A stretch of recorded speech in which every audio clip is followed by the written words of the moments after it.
अस्सलाम वालेकुम, क्या हाल चाल है सबका? ठीक ठाक है। आज जो है हम पारा नंबर 15 करने लगे हैं और इसमें जो है इसके दो हिस्से हैं। एक इसमें बनी इसराइल आ जाती है पूरी सूरा, और दूसरा सूरह कहफ जो है उसका ज़्यादातर हिस्सा इसमें आ जाएगा। अब सूरह बनी इसराइल में चार बातें मेन क्या हैं कि इसमें वाक़ई मेराज आएगा, नंबर 1। नंबर 2, इसमें बनी इसराइल का जो फितना और फसाद जो हम पूरे कुरान पाक में पढ़ते आए हैं वो कम्प्लीटली आएगा, ठीक है। और इस्लामी आदाब और अखलाक के मेन पॉइंट्स, और इसके अलावा हम जो है ना जो दीगर छोटे छोटे ज़िंदगी गुजारने के मज़ामीन हैं उनके ऊपर रोशनी डाली गई है। अब मैं आपको वाक़ई मेराज को बहुत छोटा करके भी बताऊं तो ये है कि पैगंबर सल्लल्लाहु अलैहि वसल्लम को रात के वक़्त जब मस्जिद हराम से मस्जिद अक्सा और फिर वहाँ से मेराज पर ले जाया गया तो क्या सिलसिला पेश आया था। जैसे कि इस पारे की शुरुआत की ही जो है आयत नंबर 1, उसी का तर्जुमा मैं आपको बता देती हूँ। वो खुदा हर ऐप से पाक व पाकीज़ा है जिसने अपने बंदे को रातों रात मस्जिद हराम यानी कि खाना काबा से मस्जिद अक्सा आसमानी मस्जिद, जो कि कहते हैं कि जो है बाद लोगों ने मस्जिद अक्सा से बैतुल मुक़द्दस मुराद ली है, मगर बहुत सी तफसीरों से साबित है कि मस्जिद अक्सा से वो मस्जिद मुराद है जो खाना काबा के मुकाबिल आसमान पर है, ठीक है। ये तफसीर में है। तो मस्जिद अक्सा तक की सैर करवाई, इसमें शक नहीं कि वो सब कुछ सुनता और देखता है, ठीक है जी। अब हम आगे आ जाता है बनी इसराइल का वाक़या और उसका फितना और फसाद। अगली ही आयत नंबर 2 जो है उसमें अल्लाह ताला कह रहे हैं कि हमने मूसा को किताब तौरात अता की और उसको बनी इसराइल की रहनुमाई के लिए भेजा और हुक्म दिया कि इन लोगों की औलाद जिन्हें हमने नूह के साथ कश्ती में सवार किया था, मेरे सिवा किसी को अपना कारसाज ना बनाना, बेशक नूह बड़ा शुक्रगुजार बंदा था। तो बनी इसराइल का क्या वाक़या है जी? बनी इसराइल को पहले से बता दिया गया था कि तुम लोग 2 मरतबा ज़मीन में फसाद मचाओगे। चुनांचे एक दफ़ा हज़रत शुएब अलैहिस्सलाम को ईज़ा पहुंचाई तो बख्त नसर को इन पर मुसल्लत कर दिया गया। दूसरी बार हज़रत ज़करिया और यहया को शहीद कर दिया तो बाबुल का बादशाह इन पर मुसल्लत हो गया। हाँ जी, इसके अलावा जो है इस्लामी आदाब व अखलाक की बात की हुई है इस सूरा में। मैं आपको तफसीर के साथ साथ आयत भी बताती रहती हूँ कि क्या आयत है और उसकी क्या तफसीर की गई है, ताकि जो है ना कोई गुंजाइश ना रह जाए किसी शक की। अच्छा, इस्लामी आदाब के हवाले से आयत नंबर 23 से 39 तक बड़ा डिटेल्ड अल्लाह पाक कह रहे हैं कि अल्लाह के सिवा जो है किसी की इबादत नहीं करनी है, वालिदैन के साथ भलाई करनी है, लेकिन जो है बैलेंस भी नहीं रख पाते बच्चे जो हैं रिश्तों में कि हर रिश्ते की एक इज़्ज़त एहतराम होता है। ये नहीं होता कि एक रिश्ते को आप बहुत ज़्यादा चढ़ा दें और एक रिश्ते को आप बिल्कुल ही गिरा दें। बैलेंस रखना होता है जिसमें रिश्तेदार भी आपके आ जाते हैं, आपके माँ बाप आ जाते हैं, आपकी बीवी आ जाती है, आपके बच्चे, सब मस्कीनों मुसाफिरों को उनका हक देने के हवाले से बात हुई हुई है। और माल को फजूल खर्ची में ना उड़ाओ, ठीक है, और ना ही कंजूसी करो, यानी कि हर चीज़ में हमें बैलेंस चाहिए, हर रिश्ते में भी हमें एतदाल चाहिए। हर पाक में बहुत क्लियर कट लिखा हुआ है, ठीक है। हर रिश्ते की एक इज्जत और तकरीम है, वालिदैन के एहतराम का जगह जगह पे आया हुआ है, हमारा कुरान पाक भरा हुआ है।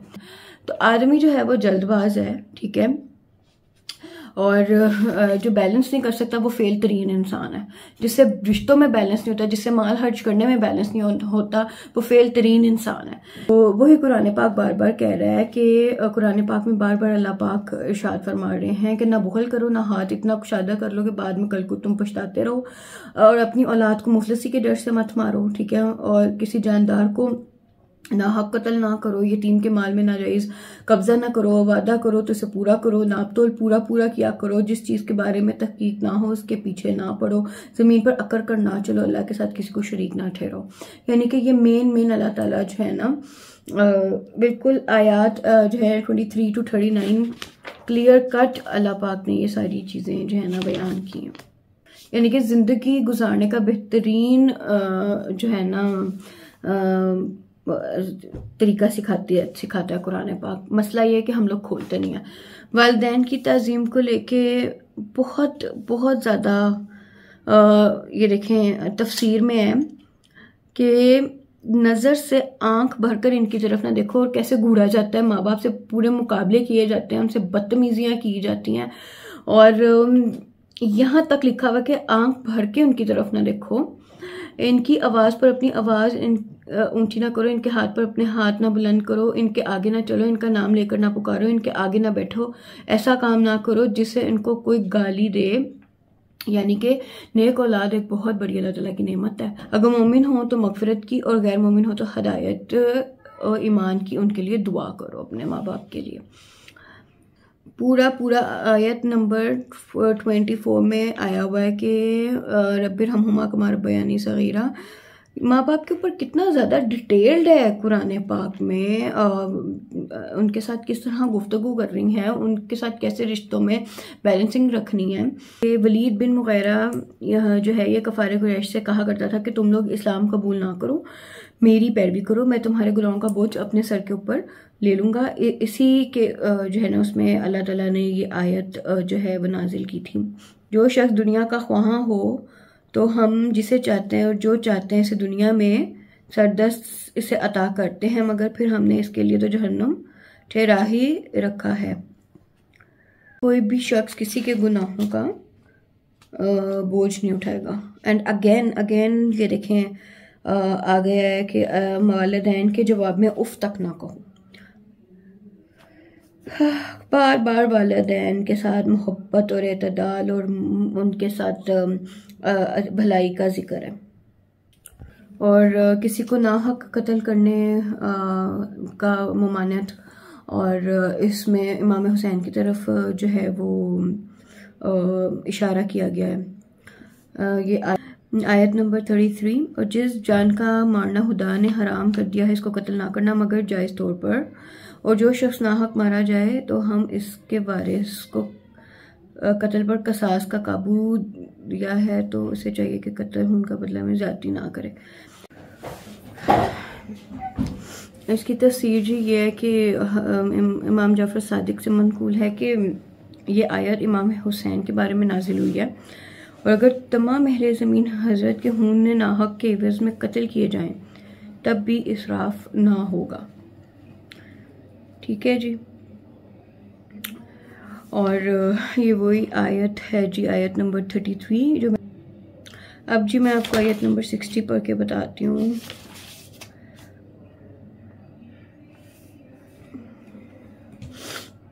और ए रसूल वो वक्त याद करो जब तुमसे हमने कह दिया था कि तुम्हारे परवरदिगार ने लोगों को हर तरफ से रोक रखा है कि तुम्हारा कुछ बिगाड़ नहीं सकते, और हमने जो ख्वाब तुमको दिखला दिया था तो बस इसे लोगों के ईमान की आजमाइश का जरिया ठहराया था। और इसी तरह वो दरख्त जिस पर कुरान में लानत की गई है, और हम बावजूद ये कि इन लोगों को तरह तरह से डराते हैं, मगर हमारा डराना इनकी सख्त सरकशी को बढ़ाता ही गया।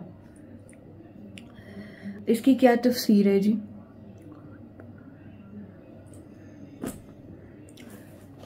एक हदीस में है कि हज़रत नूह, हज़रत इब्राहीम, मूसा, ईसा और मोहम्मद सल्लल्लाहु अलैहि वसल्लम अंबिया से अफजल हैं, और हमारे रसूल इन चारों से भी अफजल हैं। अच्छा, ये इन लोगों का जवाब है जो हज़रत ईसा या हज़रत मरियम या फरिश्तों को माबूद समझते हैं। मतलब ये कि अगर ये लोग सचमुच खुदा होते तो फिर असली खुदा के तकर्रुब का जरिया क्यों ढूंढते।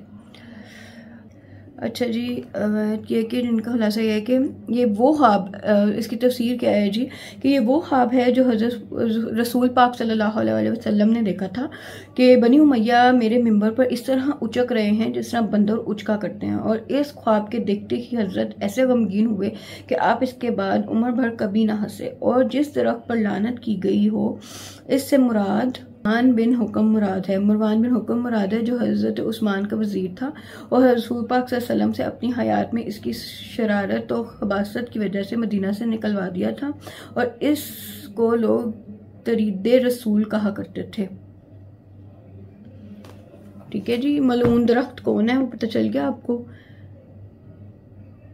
मरवान बिन हुक्म, जो कि हज़रत उस्मान का वज़ीर था। इसको रसूल पाक सल्लल्लाहु अलैहि वसल्लम ने अपनी ज़िंदगी में मदीना से निकलवाया था। पूरा में जी नमाज तहज्जुद का हुक्म है, नमाज पंजगाना का हुक्म है, और इंसान की फितरत के बारे में बताया गया है। तहज्जुद का आयत नंबर 79 है जी। और रात के खास हिस्से में नमाज तहज्जुद पढ़ा करो, ये सुन्नत तुम्हारे खास फजीलत है। करीब है कि क़यामत के दिन खुदा तुमको मकाम महमूद तक पहुंचाए। ये देखें कितना क्लियर कट नमाज तहज्जुद का आया है। वमिनल लैली फतहज्जद बिही नाफिला।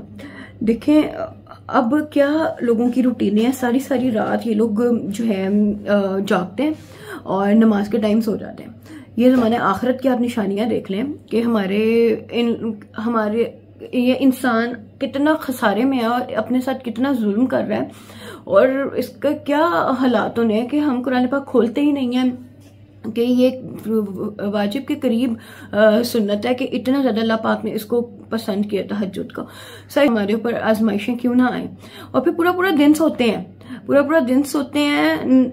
इन्हें ये पता ही नहीं कि अल्लाह ताला ने हमारी बॉडी में जो केमिकल्स जो रात के उन घंटों में रात के 10 बजे ऑनवर्ड जब आप सो जाते हैं, जो केमिकल्स जनरेट होते हैं, जो रिलैक्सेंट्स आपकी बॉडी में जनरेट होते हैं, वो तो बाकी किसी आवर में उसका मुतकाबिल के कंपैरिजन में कोई है ही नहीं। कि कोई भी रात का दिन का घंटा उस टाइम स्पैन को कवर अप नहीं कर सकता। अगर आपकी बॉडी उस टाइम पे रिलैक्स नहीं कर रही है रात के टाइम, चले बहुत डिले भी हो जाए कि बच्चों मतलब बहुत डिले भी हो जाए तो आप चले 11-12 मैक्सिमम सोएं आप। लेकिन लोग सारी सारी रात जागते हैं, नमाजें कज़ा करते हैं, फिर पूरा पूरा दिन सोते हैं। 2-2, 3-3 बजे लोगों की सुबह होती है। तो मुझे यकीन नहीं आता कि अपने ऊपर कुल्हारा मारने वाली बात है कि आप जिंदगी में कुछ गेन ही नहीं करना चाहते, आपकी जिंदगी का कोई पर्पस ही नहीं है। वो तो गधा, वो जो है उसको अपने टाइम आवर्स का नहीं पता होता कि उसने किस टाइम पे अपनी जिंदगी का मैक्सिमम आउटपुट करना है। आप जब आधा दिन सोएंगे तो आपके पास प्रोडक्टिविटी के लिए कितने आवर्स रह जाएंगे। आपके पास तो कोई टाइम ही नहीं रह जाएगा जिसमें आप अपने लिए कुछ कर सकते हैं, कुछ गेन कर सकते हैं। तो द थिंग इज के इंसान को अल्लाह ताला ने अकल अता की है। जानवरों की तरह जिंदगी गुजारने से बेहतर है कि आप अपने टाइम को अच्छी तरह से early to rise early to bed time ही नहीं बना हुआ। कामयाब तरीन कौमें हैं जो कि इस फॉर्मूले को फॉलो कर रही हैं। जिंदगी को कामयाब तरीन बनाने का असूल अल्लाह ताला ने बता दिया कुरान पाक में।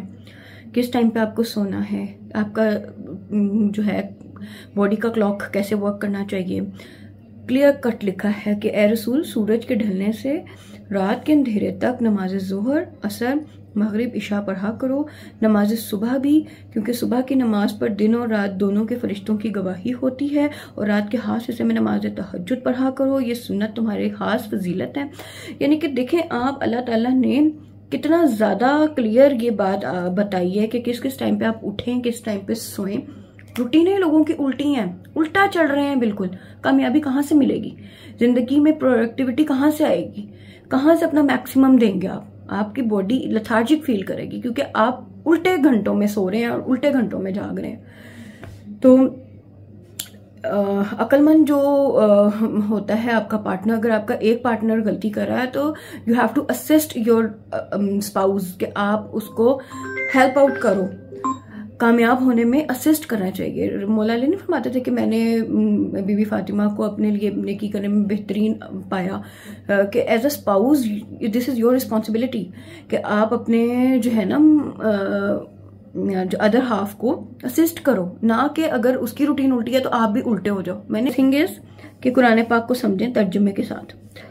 जी सूरह बनी इसराइल में जो है खाना काबा को जो बुतों से पाक किया था रसूल पाक ने, उसका जिक्र है। उसका मैं डिटेल वाक़या आपको सुना देती हूँ कि जब फतेह मक्का हुआ तो आप खाना काबा में तशरीफ़ लाए और बुतों से पाक किया। चुनांचे इस वक्त के वाक़े को इमाम अहमद बिन हम्बल ने अपने मतलब यूँ बयान किया गया है कि जो उस टाइम रावी थे वो क्या कहते हैं कि जब हम मक्का में रसूल पाक सल्लल्लाहु अलैहि वसल्लम के साथ दाखिल हुए और खाना काबा में आए तो 360 बुत जो खाना काबा के गिर्द अरब के मुख्तलिफ कबीलों के पूजने के वास्ते नस्ब थे, हुज़ूर पाक सल्लल्लाहु अलैहि वसल्लम ने इनके गिराने का हुक्म दिया। चुनांचे वो सब बुत गिराए गए। आखिर एक बहुत बड़ा बुत जिसका नाम हबल था, क्या नाम है, हबल, और ऊपर नसब था, बाकी रह गया। ये एक रह गया वापस, सबसे बाकी रह गया था जो सबसे बड़ा बुत था। जब इसको आपने देखा तो हज़रत अली ने हुज़ूर पाक सल्लल्लाहु अलैहि वसल्लम ने हज़रत अली से फरमाया, तुम मेरे शाने पर चढ़ो या मैं तुम्हारे शाने पर चढ़ूं, और इसको गिराएं। हज़रत अली ने अर्ज़ की, आप मेरे शाने पर सवार हों। गर्ज रसूल पाक सल्लल्लाहु अलैहि वसल्लम हज़रत अली के शाने पर चढ़े तो हज़रत अली फरमाते हैं, मुझे इस वक्त नबूवत का बार बहुत गिरा गुजरा और मुझसे ये भी मुमकिन नहीं था कि आपको हरकत दे सकूं। तब आप उतर आए और मुझे अपने शाने पर सवार किया। गर्ज जब मैं सवार हुआ तो खुदा की कसम मैंने अपने को इस कदर बुलंद पाया कि अगर चाहता तो आसमान को छू लेता। ठीक है, तो इस तरह मौला अली ने उस बुत को गिराया। इसके अलावा जो है इस सूरा में एक और वाक़या है कि मक्का के कुफार कुरैश ने हुज़ूर पाक सल्लल्लाहु अलैहि वसल्लम के मबूस होने के बाद नज़र बिन हारिस और उतबा बिन नबी मुईत को मदीने के यहूदियों के पास हुज़ूर पाक सल्लल्लाहु अलैहि वसल्लम के हालात दरियाफ्त करने को भेजा। इन पर यहूदियों ने जवाब दिया कि हम जानते हैं कि पैगंबर आखिर ज़मान का ज़हूर का ज़माना करीब है, और जो बातें तुम लोग इसकी बयान करते हो इससे मालूम होता है कि वही शख्स पैगंबर है। तो तुम लोग इसका यूँ इम्तिहान करो कि इससे पूछो कि साबिक ज़माने में जो चंद जवान गुम हो गए थे इनका किस्सा क्या है और रूह क्या चीज़ है। अगर वो रूह की हकीकत कुछ बता दे तो झूठा समझना, वरना वो ज़रूर सच्चा पैगंबर है। वर्ष वो लोग मक्का में वापस आए और मशवरा करके आपसे सवाल किया। आपने फरमाया मैं कल जवाब दूंगा। आखिर जवानों के बारे में ये तो जवाब मिला, वो जो असहाबे काफ का वाक़या है इसमें, ठीक है, उसका इन्होंने पूछा है रसूल पाक सल्लल्लाहु अलैहि वसल्लम से, वो उन्होंने बताया। और रूह के बारे में यह आयत नाज़िल हुई। रूह के बारे में क्या आयत है, और ए रसूल कह दो कि सुबहान अल्लाह, मैं एक आदमी खुदा के रसूल के सिवा आखिर और क्या हूँ, ये जो बेहुदा बातें करते हो। और जब लोगों के पास हिदायत आ चुकी तो उनको ईमान लाने से इनके सिवा और किसी ने ना रोका कि वो कहने लगे कि क्या खुदा ने आदमी को रसूल बनाकर भेजा है। ए रसूल, तुम कह दो कि अगर ज़मीन पे फरिश्ते बसे हुए होते कि इत्मीनान से चलते फिरते तो हम इन लोगों के पास फरिश्ता ही रसूल बनाकर नाजिल करते, लेकिन चूंकि तुम बंदे हो तो तुम्हारे ऊपर बंदा ही एज अ रसूल आना चाहिए। तो ये अल्लाह पाक जो है वो कुरान पाक में कह रहे हैं कि लोग कहने लगे ना कि फरिश्ते को क्यों नहीं भेजा अल्लाह ताला ने, एक आम से बंदे को हमारे ऊपर भेज दिया। तो उसका जवाब है। और बाकी जो है सूरा में बताया गया कि हज़रत मूसा को 9 मौज़े अल्लाह पाक ने अता किए थे, आयत नंबर 101। और हमने यकीनन मूसा को खुले हुए 9 मौज़े अता किए। तो ए रसूल, बनी इसराइल से यही पूछ देखो कि जब मूसा इनके पास आए तो फ़िरौन ने इनसे कहा कि मूसा, मैं तो समझता हूँ कि किसी ने तुम पर जादू करके दीवाना बना दिया है। मूसा ने कहा, तुम ये ज़रूर जानते हो कि मौज़े सारे आसमान और ज़मीन के परवरदिगार ने नाजिल किए हैं, और वो भी लोगों की सूझ की बातें हैं। और ए फ़िरौन, मैं तो ख्याल करता हूँ कि तुम पर शामत आई है। फिर फ़िरौन ने यह ठान लिया कि बनी इसराइल को सरे ज़मीन यानी मिस्र से निकाल बाहर करे। तो हमने फ़िरौन और जो लोग इसके साथ थे सबको डूबा और मारा। और इसके बाद हमने बनी इसराइल से कहा, अब तुम ही इस मुल्क में खूब आराम से रहो, फिर जब आखिरत का वादा पहुंचेगा तो हम तुम सबको समेट कर आएंगे। और ए रसूल, हमने इस कुरान को बिल्कुल ठीक नाजिल किया और बिल्कुल ठीक नाजिल हुआ, और तुमको तो हमने जन्नत की खुशखबरी देने वाला और अजाब से डराने वाला रसूल बनाकर भेजा है। तो यहाँ पे जो है सूरह बनी इसराइल मुकम्मल हो रही है। और इसके बाद सूरह कहफ है जिसमें असहाबे कहफ का कंप्लीट वाक़या मैं आपको बताऊंगी। वो बहुत ही इंटरेस्टिंग है, यानी कि अगली वीडियो बहुत ज़्यादा इंटरेस्टिंग होने वाली है। तो थैंक यू।